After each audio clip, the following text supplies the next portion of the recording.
जी नाजरीन, हम आपकी खिदमत में आज फिर से हाजिर हैं नए सबक के साथ। तो सबसे पहले अगर आप वीडियो पहली बार देख रहे हैं तो हमारे चैनल को सब्सक्राइब करें, लाइक करें, शेयर करें और उम्दा सा कमेंट करें। वीडियो पूरी देखें ताकि सबक अच्छी तरह समझ में आ जाए। तो आज हम पढ़ेंगे डिस्ट्रीब्यूटिव प्रोनाउन, ज़मीर तक़सीमी। ये ज़मीर तक़सीमी क्या होता है वो देखते हैं आगे। ज़मीर तक़सीमी होता है कि किसी ग्रुप की तरफ इशारा करके किसी एक फ़र्द को, है ना, एक फ़र्द की तरफ इशारा किया जाए। अब जैसे देखते हैं, distributive pronoun can be defined as a distributive pronoun considers members of a group separately, के एक ग्रुप के मेंबर को अलग अलग वाज़ह किया जाए, रेदर देन कलेक्टिवली, सबको एक साथ नहीं। They include each, any, either, neither and other. ज़मीर तक़सीमी की तारीफ़ इस तरह की जा सकती है कि ज़मीर तक़सीमी किसी ग्रुप के अराकीन को इज्तिमाई तौर पर नहीं बल्कि अलग अलग वाज़ह करता है।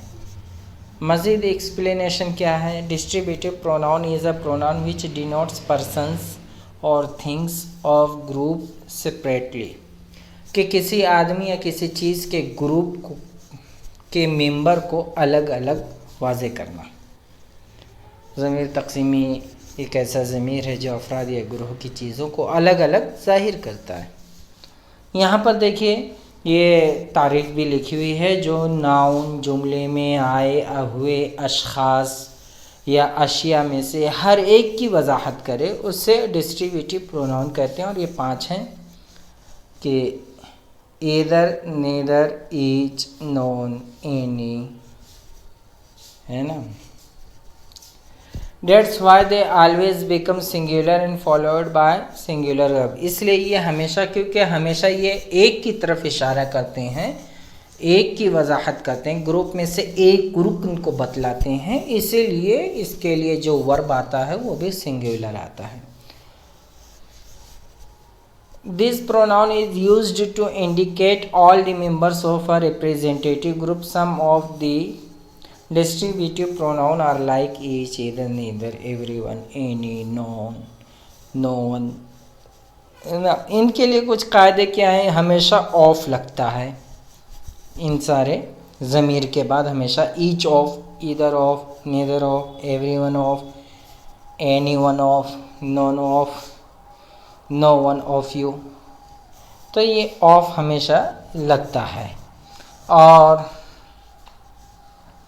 इसकी मिसालें भी देख सकते हैं, उर्दू में भी हैं, सब में हैं, दोनों में देख सकते हैं। नीदर ऑफ टू पास्ड, दोनों में से कोई पास नहीं हुआ।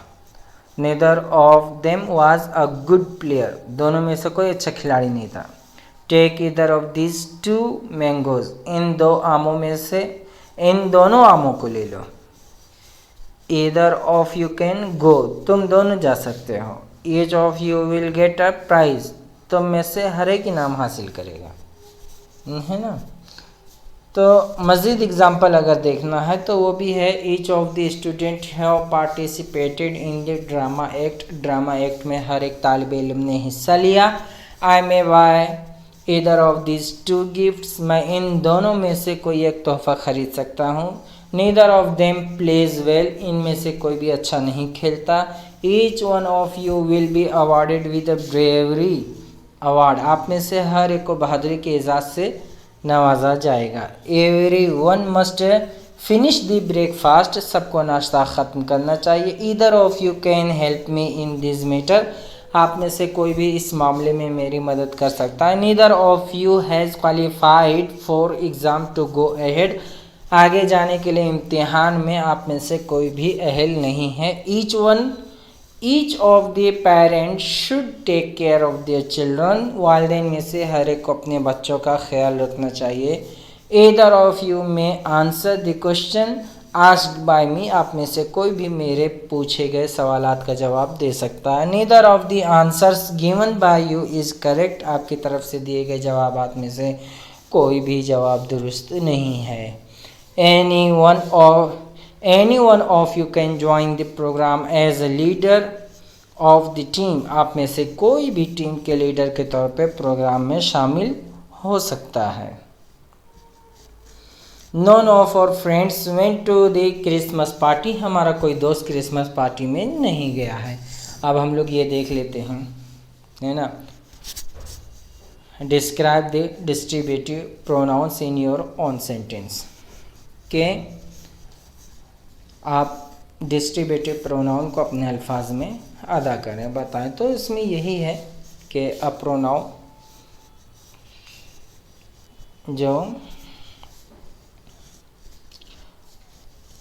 विच डिनोट्स पर्सन और थिंग्स ऑफ ग्रुप सेपरेटली, है ना, ये है। और उसके अलावा ये है कि ये whose kind of is it from, ये किसकी काइंड है, तो it is from pronoun, it is a kind of pronoun. Give examples of it, इनमें से कुछ के एग्जाम्पल दीजिए। तो एग्जाम्पल आप देख सकते हैं।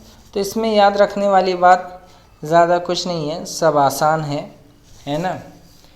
तो एक कायदा याद रखिएगा, वो तो बता ही दिया, इन अल्फाज के बाद हमेशा ऑफ लगाया जाएगा। नीदर ईदर का इस्तेमाल दो चीज़ों के लिए होता है, ईच का इस्तेमाल ज़्यादा के लिए होता है, और नॉन और एनी का इस्तेमाल दो से ज़्यादा के लिए किया जाता है। ये सब याद रखिएगा, बकिया तो सब आसान है, बस इतना ही।